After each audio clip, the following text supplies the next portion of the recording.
Hey, so the Torah Parsha this week, it's Thursday as I'm recording this. On Thursdays, I talk about Torah and I publish a blog about it, post about it on my blog.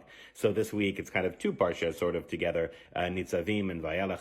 I focus on Nitzavim. That's what I want to be talking about. We're in the book of Deuteronomy, near the end of the book of Deuteronomy. Deuteronomy sets up, because it's the last book on Torah, it sets up from a source critical perspective, it sets up the Deuteronomistic history. So after Deuteronomy, in entering the land would be the book of Joshua. So sometimes, Pentateuch, those 5 books, is sometimes how people refer to the Torah, those 5 books. But also you'll hear sometimes in discourse the Hexateuch, which are 6 books, which would be the books of Torah, the 5 books of Torah, plus Joshua. So the book of Joshua from the Deuteronomistic history talks about actually entering the land that was promised to Abraham way back when, in Genesis. So with the end of the book of Deuteronomy, we're getting kind of the culmination of the covenant that began with Abraham. Now, when we take a source critical look at these things, we see that there's not actually like a linear plot. We have different source traditions that are brought together over major periods of redaction, and we see how the book of Deuteronomy is doing that. And if you've been following along with me or reading the Parsha commentary that I've been writing, then you know I've made a lot. I've made hay, to use an idiomatic sort of expression, with these phases of redaction. That in Deuteronomy, you've got a pre-exilic material from the 7th century before the Common Era, which is the core of the text. And then there's additional literary framework that's added around that core material over a couple of hundred years as Deuteronomy is included within Torah, as Torah reaches its final form in the early post-exilic period, when we end up with something that's kind of like Torah as we understand it today. Took a long time to get to that point. Deuteronomy is edited heavily, goes through periods of redaction as it develops over time. So that insight there really can be brought to bear on Nitzavim, the beginning parsha for this week. In particular, I want you to think about Deuteronomy chapter 30, verses 1 through 10. So the liturgy for the high holidays, when we're talking about teshuvah, when we're talking about return, we're talking about some kind of restorative theological viewpoint here. This is taken from Deuteronomy chapter 30, verses 1 through 10.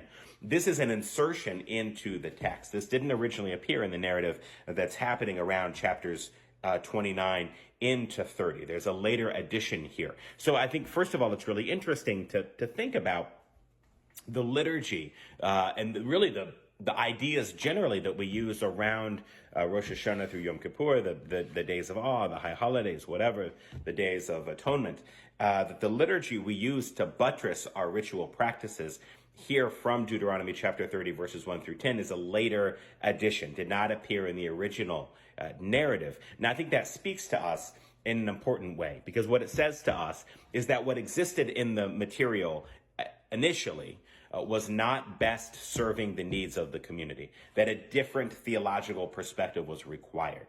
And so this chapter 30, verses 1 through 10, those 10 verses are inserted, are dropped into the text. They break the narrative flow. If you read chapter 29 through its conclusion, and then pick up at chapter 30, verse 11, and you leave out verses 1 through 10, you'll see a continuous narrative flow. So that means that the liturgy and the ideas of teshuvah, of return, of restoration, that elegant Hebrew that exists, chapter 30, verses 1 through 10, it's beautiful Hebrew, elegant Hebrew, turns of phrases, continues to come back to themes of return, of restoration, of again, return, again, restore, return, again, teshuvah from the Hebrew shuv. The Hebrew in there is trying to tell us something.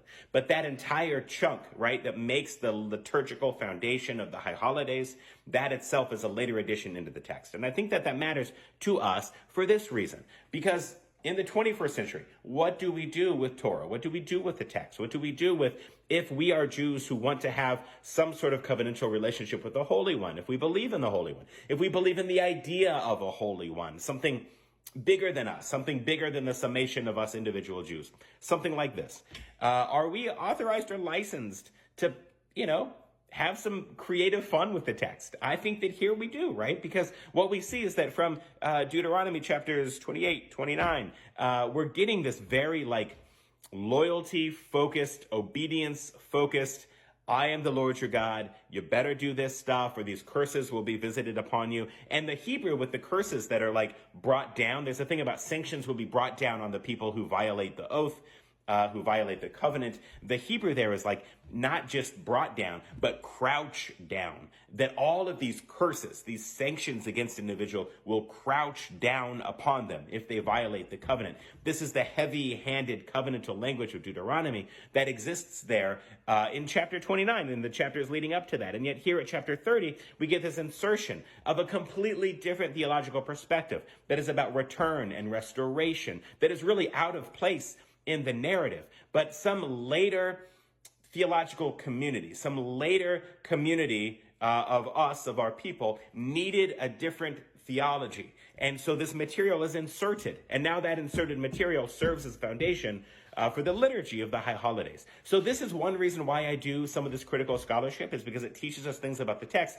But it also says to me, listen, if this material was added later, then why can't we now think about how we add our own flavor, how we meet our own theological needs of the moment? What are the needs of the moment for Jewish people globally? I think it's about taking some account for the actions of the political state. I think it's about continuing to figure out how do we have national identity living in diaspora. I think these are some of the present concerns facing our people. And I think right here in the text of Deuteronomy, we see a later insertion of material in order to present a different theological view than was there originally. And I would say that that gives us precedent for even now in a contemporary setting to introduce our own theological twists and turns and plot twists into the material, because we certainly have a precedent there from the ancient communities of authorship and of redaction. So there's a little bit of remarks on Parshat Nitzavim, and I don't really address Vayalach